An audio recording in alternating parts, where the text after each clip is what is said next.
രാഹുൽ ഗാന്ധിക്ക് ഒരു അബദ്ധം പറ്റിപ്പോയതെന്നാണ് ഞാൻ മനസ്സിലാക്കുന്നത്. ഓട്ടോമാറ്റിക്കായിട്ട് ഇപ്രാവശ്യം കോൺഗ്രസ് ഭരണത്തിൽ വരും. ആ സ്വാഭാവികം എല്ലാവർക്കും അറിയാമായിരുന്നു. അപ്പൊ അറിയാമെന്നിരിക്കെ ഇങ്ങനെ ഒരു പ്രസ്താവനയുടെ ആവശ്യമില്ല. വോട്ട് ബാങ്കായ സ്ത്രീകൾക്ക് വേണ്ടിയിട്ട് അവരെ സുഖിപ്പിക്കാൻ വേണ്ടിയിട്ടുള്ള ശ്രമമാണ് നടക്കുന്നത്. ആയിക്കോട്ടെ, സ്ത്രീകൾക്ക് അനുവദിച്ചോട്ടെ, വേണ്ടെന്ന് നമ്മൾ പറയുന്നില്ല.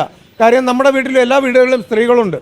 പക്ഷെ അതിന് ന്യായം വേണ്ടേ? ഈ എല്ലാ സ്ത്രീകൾക്കും ഞങ്ങൾ ഫ്രീ കൊടുക്കുകയാണെന്ന് പറയുമ്പോൾ ലക്ഷക്കണക്കിന് രൂപ മാസം ശമ്പളം വാങ്ങുന്നവർക്ക് എന്തിനു ഫ്രീ കൊടുക്കണം? അത് എന്ത് അടിസ്ഥാനത്തിൽ കൊടുക്കണം? നമുക്ക് എനിക്ക് മനസ്സിലാവുന്നില്ല. ടിക്കറ്റ് ഫ്രീ അനുവദിച്ചിട്ടുള്ള അപ്പോൾ ആ ബസ് തടഞ്ഞ് ഞങ്ങൾ അതിൽ കയറി. കേരളത്തിലെ എല്ലാവരോടും പറയുകയാണ്, എല്ലാ ജില്ലകളിലുള്ളവരും പുരുഷന്മാരും വിദ്യാർത്ഥികളും ബസ് തടഞ്ഞ് അതിൽ കയറി അവർ ടിക്കറ്റ് എടുക്കാതെ യാത്ര ചെയ്യണം. ഇതൊരു പ്രതിഷേധമായിട്ട് എല്ലാവരും എടുക്കണം. കാര്യം ഒരു വിഭാഗം സ്ത്രീകൾ എൻ്റെ അച്ഛന് കിട്ടാത്ത നീതി എനിക്ക് വേണ്ട എന്ന് പറയുന്ന എത്രയോ സിംഹങ്ങളുണ്ട് ഇവിടെ, പുലികളുണ്ട് ഇവിടെ. അവരുടെ നാട്ടിലാണ് നമ്മൾ ജീവിക്കുന്നത്. നമുക്ക് ഈക്വാളിറ്റി എന്ന് പറഞ്ഞാൽ അത് തുല്യത നടപ്പിലാക്കിയിരിക്കണം. അതിനാണ് ഒരു മാന്യത ഉള്ളത് എന്നുള്ളതാണ്. അപ്പം ഞങ്ങൾ ബസ് തടയും, ഞങ്ങളതിൽ ഫ്രീ ആയിട്ട് യാത്ര ചെയ്യും. ഞങ്ങളൊരു ടീം തന്നെയുണ്ട്. അതിൽ സ്ത്രീകൾക്കും പങ്കെടുക്കാം. സ്ത്രീകൾക്ക് പ്രായമായ സ്ത്രീകൾക്ക് കൊടുത്തോട്ടെ, വിദ്യാർത്ഥികളായിട്ടുള്ള സ്ത്രീകൾക്ക് എല്ലാവർക്കും ഫ്രീ കൊടുത്തോട്ടെ. അതിനൊന്നും നമുക്ക് വിഷയമില്ല. സാമ്പത്തികത്തിൽ പിന്നോക്കം നിൽക്കുന്നവർ അവർക്ക് കൊടുക്കട്ടെ. അല്ലാതെ എല്ലാ സ്ത്രീകളും എന്ന് പറഞ്ഞത് തെറ്റായിപ്പോയി. അത് തിരുത്തുമെന്നാണ് കരുതുന്നത്.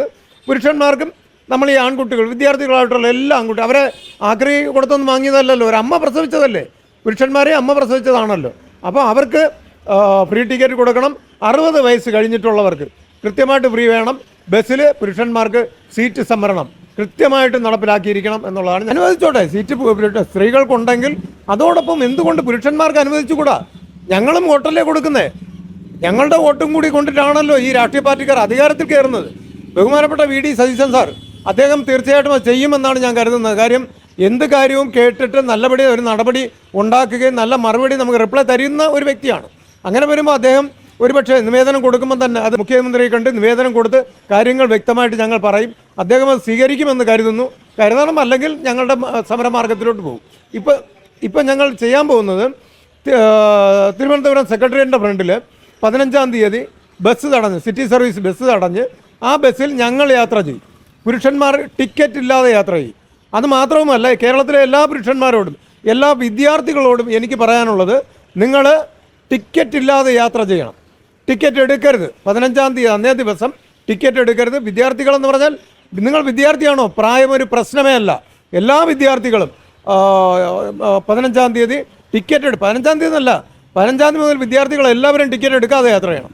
അങ്ങനെ അത് നമ്മുടെ ഒരു പ്രതിഷേധമായിട്ട് മാറണം. കാര്യം പുരുഷന്മാർക്ക് വേണ്ടുന്ന ആവശ്യങ്ങൾ പിടിച്ചു വാങ്ങണം.